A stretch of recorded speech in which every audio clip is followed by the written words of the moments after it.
Avant de commencer, j'ai une question pour vous. Avez-vous déjà perdu votre cellulaire? Alors là, vous dites, c'est quoi le rapport? En fait, vous savez, c'est un moment un peu brutal où tout à coup, on se sent un peu coupé du monde. C'est inattendu, c'est violent, puis c'est un peu injuste. Et c'est un peu ce qui nous est arrivé à nous, les médias canadiens, le jour où Meta a décidé de bloquer l'accès aux nouvelles. Du jour au lendemain, on s'est retrouvé coupé de toute une audience qu'on avait développée pendant des années, une relation avec des personnes avec qui on parlait tous les jours, et il n'y avait rien qu'on puisse faire. Puis à la différence du cellulaire, on ne pouvait pas retrouver ces personnes-là. Comment on a réagi à ça? C'est ça que je vais vous parler aujourd'hui. Mais avant de commencer, je ne prends pas pour acquis que tout le monde connaît les affaires, parce que, évidemment, c'est un média spécialisé, donc je vais vous parler brièvement de qui on est. Alors, ça, c'est ma formidable équipe. La première chose que vous pouvez remarquer, c'est qu'on n'est pas très nombreux. Déjà, on tient dans une slide. Alors, c'est une contrainte, il faut qu'on fasse des choix éditoriaux qui sont très stricts, mais c'est aussi une force. Notamment parce qu'on est une gang de créatifs, on est très passionnés et ça nous rend particulièrement agiles quand il y a des coups durs comme celui-ci pour se retourner, innover et chercher des solutions. À Les Affaires, on est un journal. Et oui, l'imprimé existe encore. Nous, ça fait 95 ans qu'on imprime notre journal et on le distribue. Alors évidemment, on a su le faire évoluer. Il est maintenant 14 fois par année plutôt qu'un hebdomadaire, mais j'ai le plaisir de vous annoncer aujourd'hui que le journal papier va très bien. On a un site de nouvelles, évidemment. Alors, à l'inverse du papier qui, lui, est 14 fois par année, le site Internet, évidemment, c'est un site d'actualité, on donne le pouls, ça va vite. C'est quoi les grandes tendances économiques? C'est quoi la nouvelle financière? Évidemment, toute mon équipe est restée toute la nuit travailler sur les élections américaines. Donc, on donne le pouls à la communauté d'affaires de qu'est-ce qu'ils doivent savoir en temps réel. On a des événements, un peu comme celui-ci. Donc, ça, c'est une grande particularité de notre média. C'est un mix de plateformes, donc oui, journal papier, un site internet, mais aussi des conférences en personne ou virtuelles. Et ce mix-là, ce modèle d'affaires particulier nous donne une forme de stabilité et ça nous permet aussi d'offrir à la communauté une façon de s'informer qui est un peu différente. C'est-à-dire qu'ils peuvent suivre l'actualité tous les jours, ils peuvent prendre leur part de recul en recevant le journal chaque mois et 1 à 2 fois par année, ils peuvent aller approfondir un sujet et connecter avec d'autres personnes de la communauté d'affaires. Ça, c'est notre audience numérique. Même si on est une niche, mine de rien, sur une population d'environ 7 millions, on rejoint quand même pas mal de monde. Pourquoi? Parce que beaucoup de personnes travaillent. Et quand ils travaillent, ils veulent savoir, ils veulent s'informer sur leur secteur, sur les nouveautés. La plupart des gens qu'on rejoint comprennent que l'économie est partout, qu'elle influence nos décisions politiques, et donc ils viennent rechercher cette information-là. Donc on a environ 800 000 utilisateurs et utilisatrices par mois, et pour 2,5 millions de pages vues par mois également. Ça, c'est notre lectorat sur le web environ. Il est quand même beaucoup plus large que dans le papier. Le papier, on ne va pas se cacher, c'est vraiment les décideurs. C'est quand même une cible assez nichée. Sur le web, on est assez large. On va chercher autant des étudiants de HEC que des retraités qui suivent leur placement. On fait beaucoup de bourses et évidemment tout le cœur du milieu, c'est-à-dire des gens qui travaillent et qui s'informent. Puis arrive le 22 juin 2023. Donc je me suis un peu scoopée tantôt, vous aurez compris. Je ne vous poserai pas la question qu'est-ce qui se passe le 22 juin 2023. Ce qui se passe, c'est l'adoption du projet de loi C-18. Alors, si vous étiez déjà en vacances à ce moment-là et que je ne sais pas où vous étiez, qu'est-ce qui se passe ce jour-là? C'est que le gouvernement fédéral décide de donner un coup de pouce aux médias canadiens, ce qui en soi est louable, et décide d'inciter les géants du web à donner de l'argent aux médias canadiens. Jusque-là, plutôt une bonne intention. Sauf que Meta, lui, malgré les milliards qu'il fait, il n'a pas du tout envie de les distribuer. Et il fait l'impensable, c'est-à-dire qu'il décide de couper l'accès aux nouvelles aux Canadiens. Il dit, vous les Canadiens, vous n'aurez plus accès aux médias. Même si la plateforme est accusée de désinformation et qu'il pourrait de là se dire, non, on va privilégier des sources d'informations fiables, il dit à tous les médias, à partir de maintenant, c'est fini. Et donc nous, du jour au lendemain, alors qu'on n'a rien demandé, dit dans un sens comme dans l'autre, on se trouve privé de 191 000 personnes qu'on rejoignait tous les jours et à qui on distribuait nos articles. Et évidemment, notre modèle d'affaires, il est simple à comprendre, on est un média, donc qu'est-ce qu'on vend? On vend de la page vue, et donc ce trafic-là, qui venait sur notre site internet, qui représentait environ 30 à 35% de notre trafic, c'est pas rien, disparaît du jour au lendemain. et on ne sait pas comment les rejoindre, on ne sait pas comment leur dire de revenir.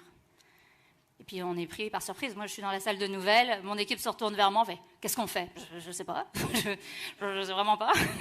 C'était un peu inusité dans l'histoire du monde. Ça fait 10 ans au moins qu'on met beaucoup d'efforts. C'est un investissement financier considérable. Combien d'heures on passait par jour sur cette plateforme? Tout ça disparaît d'un coup. À ce moment-là, on a un peu l'espoir que ça revienne. On se dit, oh, peut-être que c'est un petit coup de poker que Meta fait pour le gouvernement pour dire qu'ils ne vont pas céder. On se dit, il va y avoir encore des négociations en coulisses, ça peut revenir. Mais quand même, on se dit, et si ça ne revient pas? Bon, finalement, on a bien fait de s'y préparer parce que ce n'est pas revenu. Mais on ne reste pas les bras croisés. Comme la plupart des médias, on se dit, bon, bah, c'est pas grave, on va aller chercher du soutien actif du lectorat. Ils nous suivaient sur Facebook, on peut peut-être aller les rechercher. Donc on fait des articles, en fait on fait ce qu'on sait bien faire, c'est-à-dire écrire salut, revenez, on a des infolettres, c'est bien aussi, venez en direct. Mais la réalité c'est que la plupart de ces personnes-là, elles nous consommaient sur une plateforme spécifique. Elles n'ont pas forcément l'habitude de venir directement sur notre site internet. Donc la plupart en vrai, elles ne les voient pas ces articles-là. On convainc déjà une audience convaincue, qui, eux, à la limite, peuvent se convertir à des infolettes alors qu'ils avaient une habitude de passer par du trafic direct, parce qu'on en avait, mais sur les 191 000, on ne les récupère pas. On ne les récupère pas comme ça. Mais bon, on ne se démotive pas, on se dit quand même, on fait des petites campagnes cute avec des petits gifs, on dit, hey, vous savez, si vous nous mettez en favori, ça peut être bien aussi. Donc voilà, on essaye de vraiment aller chercher une audience directe. Mais encore une fois, il faut aller les récupérer, les 191 000, ça ne peut pas suffire. Donc, il faut réfléchir à d'autres stratégies. Facebook est mort, vive LinkedIn. Comme beaucoup de médias, on avait donc différents réseaux sociaux sur lesquels on publiait. On avait X, Facebook, Instagram et LinkedIn. Vous l'avez compris, tantôt, on a une communauté d'affaires. On se retrouve la communauté d'affaires plutôt sur LinkedIn. Donc, déjà, pour nous, c'est plutôt une occasion. Sauf que la réalité, c'est qu'à l'époque, évidemment, on publiait déjà sur LinkedIn, mais ça ne nous rapportait pas tant de trafic que ça. On avait des pages vues, mais pas tant. C'est pour ça qu'on mettait presque tous nos efforts sur Facebook. Et Facebook, c'était un peu indissocié. C'est-à-dire que tous les articles qu'on publiait sur le site se retrouvaient sur Facebook. Donc c'était un petit peu la loi du nombre. On publiait tout sans vraiment réfléchir. Mais on réessaye ça sur LinkedIn, puis on se rend compte que ça ne marche pas. Ça ne marche pas de faire ça. Parce que par exemple, on a énormément de contenu boursier.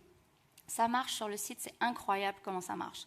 Une énorme partie de notre trafic, c'est moins connu, provient de nos contenus d'investissement ou de finances personnelles. Mais alors sur LinkedIn, aucun intérêt. Donc là, il faut prendre un pas de recul et de se dire, ok, chaque plateforme a quand même ses propres particularités. Quelle est la particularité de LinkedIn? Qu'est-ce que les gens veulent sur LinkedIn? Qu'est-ce qu'ils viennent chercher qu'on offre potentiellement déjà? Et donc là arrive toute une nouvelle stratégie où il va falloir accepter qu'il y a une partie du contenu qu'on publie sur notre site internet qui ne pourra pas aller juste systématiquement, automatiquement, sans qu'on y réfléchisse sur LinkedIn. LinkedIn ne devient pas le nouveau Facebook, ce n'est pas vrai. Ça ne marche pas, de toute façon, on perd notre temps. Donc c'est vraiment de réfléchir à une nouvelle avenue et de mieux comprendre notre audience, qui ils sont, qu'est-ce qu'ils veulent. Et donc, là on y va. Tout ce qui est ressources humaines, ça marche super bien. Ça tombe bien, on en fait plein. Tout ce qui est les portraits, marche super bien. Les PME, ça marche super bien. Tout ce qui est bourse, marche pas du tout. Tout ce qui est finances personnelles, ça marche pas. Donc on arrive finalement à distinguer quelles sont nos forces et quelles vont être les choses qu'on va devoir trouver d'autres plateformes ou d'autres façons de convertir. Mais sur LinkedIn, on arrive à trouver une identité propre et une force qui nous est propre. Et surtout, à ce moment-là, environ il y a 1 an, émerge un nouvel outil sur LinkedIn. Ce sont les infolettes LinkedIn. Et à ce moment-là, c'est plutôt comme des individus qui veulent se positionner, qui proposent leur petite infolettre.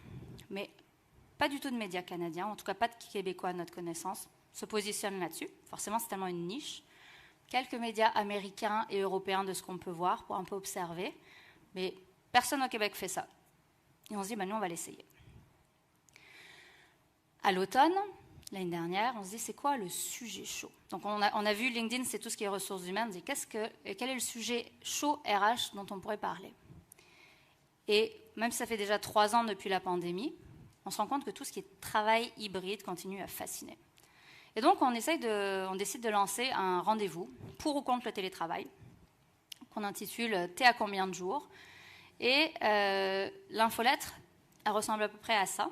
On lui trouve un visuel qu'on va décliner à chaque semaine. Et on donne la parole, grosso modo, aux personnes. Donc, c'est un peu un témoignage. Quelqu'un prend une position, explique pourquoi elle est pour le travail en présentiel, mettons, et elle va expliquer surtout pourquoi ça fonctionne dans son entreprise. Et à l'inverse, je suis contre parce que nous, ça ne fonctionne pas. Puis on pourrait se dire, on n'a pas du tout résolu notre problème de trafic rendu là, parce que tout ce contenu-là, on le donne sur LinkedIn. Il ne se revient pas vers notre site internet. Encore une fois, nous, on vend des pages vues, donc nous, on ne le récupère pas, tout ça. Sauf que les infolettes LinkedIn deviennent comme un peu un cheval de Troie. C'est-à-dire que les gens ont ce contenu, mais à l'intérieur, puis on le voit un petit peu, il aurait fallu descendre, à l'intérieur de l'infolettre, il y a énormément d'hyperliens et de renvois vers d'autres articles sur notre site internet. Et on teste, on n'a aucune idée. On lance. La façon dont la plateforme est faite, c'est que quand on crée une infolettre, ça donne une notification immédiate, pas dans les 1000 notifications que vous allez recevoir, mais un peu comme une demande d'amis. Donc déjà, elle ressort très fortement. Et là, ça marche. En quelques semaines, on a presque 30 000 personnes qui nous suivent, juste sur cette infolettre-là. Il faut savoir que nous, sur nos infolettres régulières par courriel, c'est à peu près le chiffre qu'on avait, mais bâti à travers des années. On est comme les premiers surpris par ce succès. Et ça marche. Le taux d'engagement, il est bon. C'est ouvert, c'est lu. Et en plus, ça clique de nouveau sur le site. Alors on se dit, on est tombé sur quelque chose là. Et donc là, on décide de tester des infolettres éphémères. Période REER. On s'est dit, les finances personnelles, ça ne marche pas sur LinkedIn. On va quand même tester en infolettre. Là, d'un coup, les décideurs, ils se transforment quand même en consommateurs. Nous, on fait du B2B, eux, ils font du B2C. Mais là, ça marche aussi. Là, ça marche, ça s'inscrit. Et donc, on fait ça. Vous voyez, une période assez courte, mi-janvier à fin février. On se dit, quel intérêt de faire ça pour aussi peu de temps? Mais ça marche. Parce que immédiatement, ça marche ou ça ne marche pas. C'est-à-dire que les gens ne s'inscrivent pas au bout de 3 mois. Ils reçoivent la notification il y a 2 ou 3 semaines. Mais en 2 ou 3 semaines, on atteint déjà tout de suite notre plateau d'abonnés. Et donc, on peut faire ça. On peut aller distribuer du contenu ciblé pour une période ciblée et les gens embarquent. Donc, on ne s'arrête pas là. On crée l'infolettre impôt. Parce que là, on est au printemps, donc on avance. Une fois par semaine au mois d'avril, ça marche. Ça marche pareil. Plus de 22 000 abonnés. On va quand même pérenniser ça. Donc, on décide de revenir à nos besoins. Et à ce moment-là, et encore maintenant, on entend parler de quoi? Beaucoup dans les médias, Northvolt. Et donc, c'est hyper niché, la filière batterie, ça va intéresser qui de recevoir ça de manière spécifique? Apparemment du monde. Apparemment 24 000 personnes.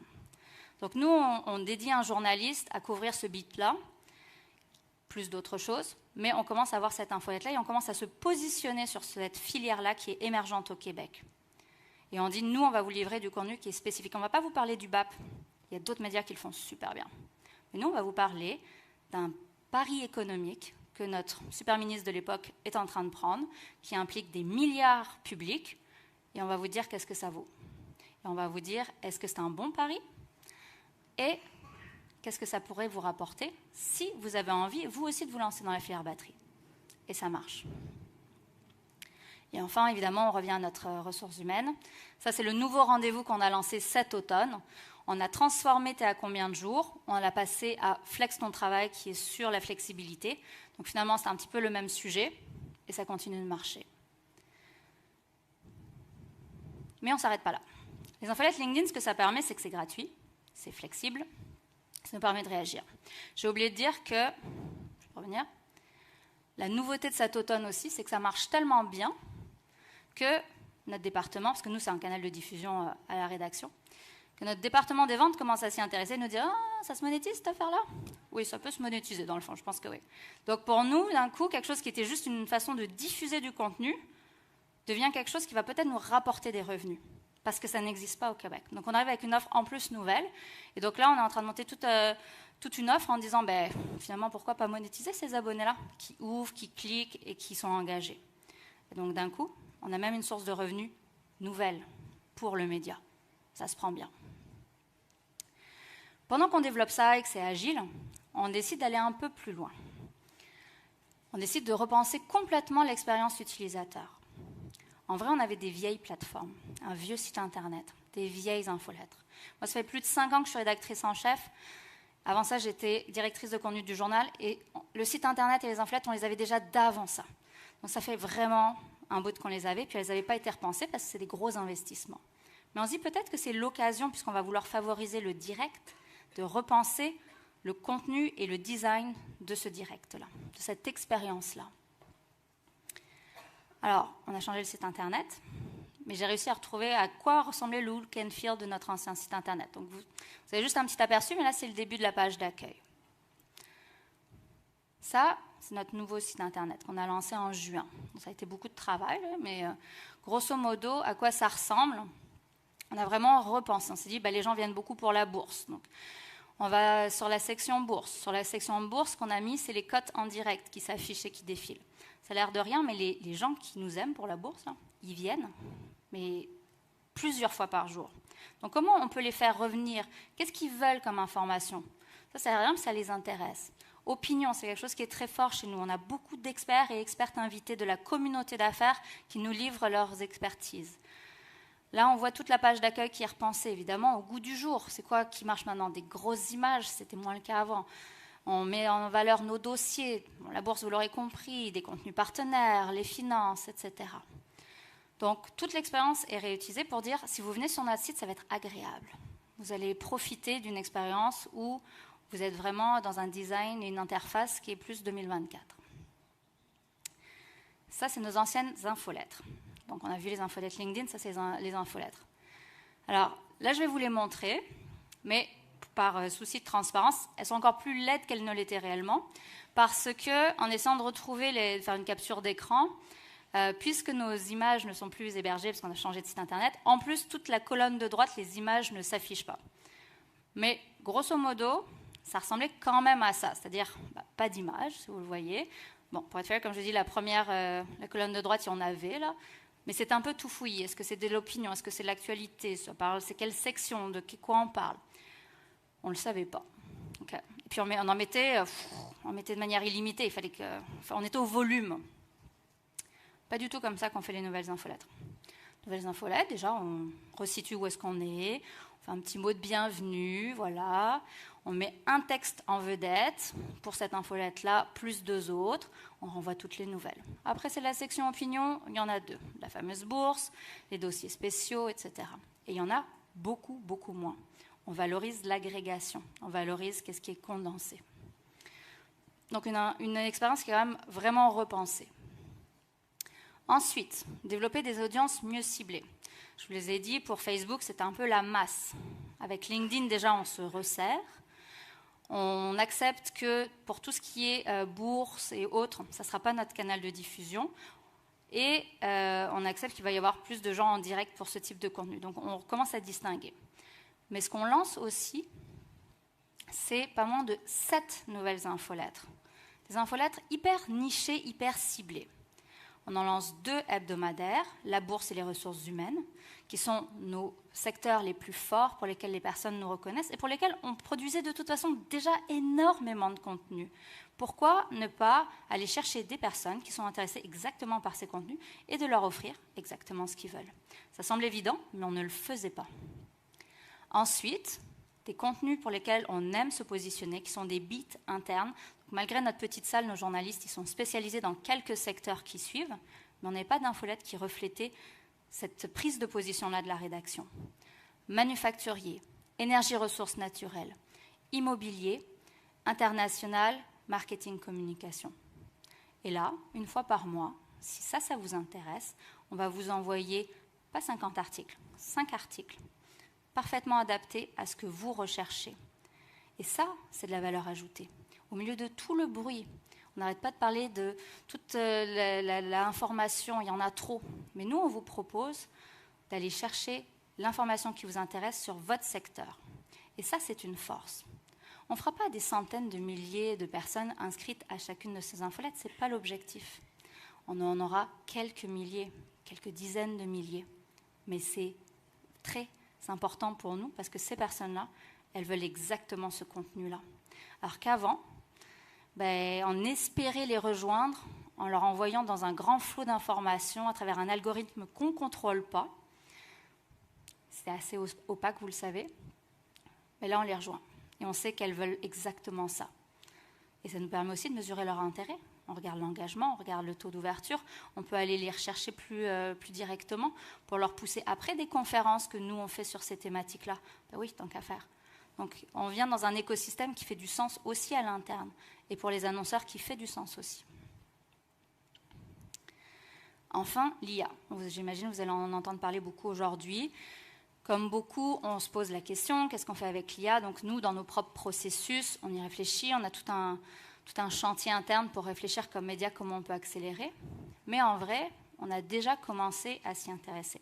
On allait se doter d'un outil de diffusion propulsé par l'IA qui s'appelle EchoBox. Je n'ai aucun intérêt à vous le vendre, je n'ai aucune part de participation dedans, mais je vais vous le présenter parce qu'il est intéressant, puis il nous a aidé à être encore meilleurs dans notre diffusion. Donc, qu'est-ce que fait EchoBox? On lui nourrit de nos textes, comme avec un fil RSS. Donc, lui, il voit les textes. Je vous l'ai dit tantôt pour LinkedIn, ce qui est important, c'est la pertinence. Et donc, lui, ce que lui fait avec son analyse et qui comprend notre audience, donc il analyse l'audience de notre page LinkedIn, puis après, il analyse nos textes, il leur donne un petit score, si vous voyez. Et donc, on va décider de ne publier que ceux dont les scores sont à un certain niveau et de ne pas publier les autres.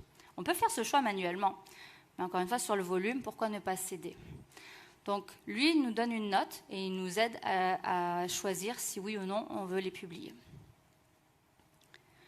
Dans ce type de plateforme, tout ce qui va être le paramétrage va être important. Parce que si on veut automatiser, il faut être sûr de ce qu'on donne à la machine. Donc, tout ce que sont les règles. On a pris beaucoup de temps, ça a l'air de rien, mais avant de faire confiance à la machine, on a testé beaucoup. On lui a dit, attends, n'oublie pas ça, ça tu le publies jamais. Donc, ce règle-là, ça nous a pris beaucoup de temps avant de l'optimiser, mais maintenant, on est vraiment en pleine confiance de dire, OK, quand on laisse aller la machine, elle fait du bon travail parce qu'elle fait ce que nous, on aurait fait. Ce sont juste des règles que moi, j'aurais données comme rédactrice en chef en disant, publiez pas ça, publiez pas ces textes-là. Bon, on le dit juste à la machine, puis elle le fait pour nous. Alors oui, on fait confiance à l'intelligence artificielle, mais pas complètement quand même. Et donc, il y a quand même une intervention humaine. On n'est pas fou. Donc, qu'est-ce que ça fait si vous regardez? Donc, on met un texte, on a l'accroche. On peut la personnaliser, on peut la changer, mais on peut demander à ChatGPT de nous donner un peu d'inspiration. Donc là, il nous propose des variantes. Si on n'aime pas, on lui demande deux ou trois essais. Ça nous donne des idées, on adapte et on change. On sélectionne aussi. Est-ce que c'est un article normal? Parce que la plateforme, ce qu'elle a comme particularité, c'est qu'elle sait optimiser exactement le moment où elle va pousser l'article. Donc encore une fois, un algorithme qu'on ne connaît pas, mais elle, je ne sais pas comment elle fait, elle parle avec l'algorithme de LinkedIn et elle sait quand est-ce que va être un bon moment pour pousser tel article. Donc si on le met en normal, il va lui choisir quand est-ce qu'il le publie. Il ne le publie pas tout de suite, il le publie quand, peut-être c'est dans 12 heures, mais il va savoir quand est-ce que c'est le meilleur moment pour avoir le plus de vues. Sauf si on lui dit que c'est un breaking. C'est un breaking, il a 15 minutes pour le publier. C'est normal, les élections américaines, on ne va pas attendre 12 heures qu'ils se dépêchent, il faut sortir. Donc, let's go. Evergreen, c'est un intemporel. Ça veut dire qu'il a jusqu'à 15 jours pour décider quand est-ce que les gens sont peut-être le dimanche avec leur café, qu'ils ont envie d'un texte un peu plus long, etc. Donc ça, c'est ce que nous, on décide, puis lui, après, on le laisse aller. Donc il y a quand même un certain paramétrage. Notre compte X, donc anciennement le nouveau Twitter, lui, il est 100% automatisé. Pourquoi? Parce que ça nous rapporte relativement peu de trafic.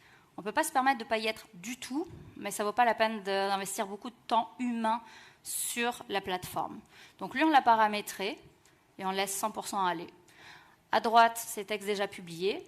Et au milieu, c'est les textes qui sont en train d'être analysés. Ça fait déjà le tour. Juste pour conclure, suite au nouveau site internet, puisqu'on a réussi à avoir cette audience ciblée, plus directe, plus fidèle, on a décidé d'aller plus loin. Notre modèle d'affaires numérique était 100% gratuit. Et comme beaucoup de médias, on a décidé de faire le changement. Dire oui, on va avoir un mix de revenus, Bien sûr, la très grande majorité, ce sont les revenus publicitaires, mais désormais, on a, comme beaucoup de médias, un mur payant, parce qu'on a réussi à monétiser cette audience qu'on a réussi à récupérer en fidèle et en direct. Et donc, à partir d'un certain nombre, comme beaucoup de médias, il faut être abonné pour avoir accès aux articles. Et ça marche. Donc, on est bien content de ça, parce qu'on a déjà plusieurs milliers d'abonnés, alors qu'on pensait qu'on en aurait moins, et déjà en quelques mois, ça marche beaucoup. Donc, on est très fiers de ça. Donc, juste pour conclure, la prochaine fois que vous perdez votre cellulaire, respirez un bon coup, il y a toujours des solutions. Merci beaucoup.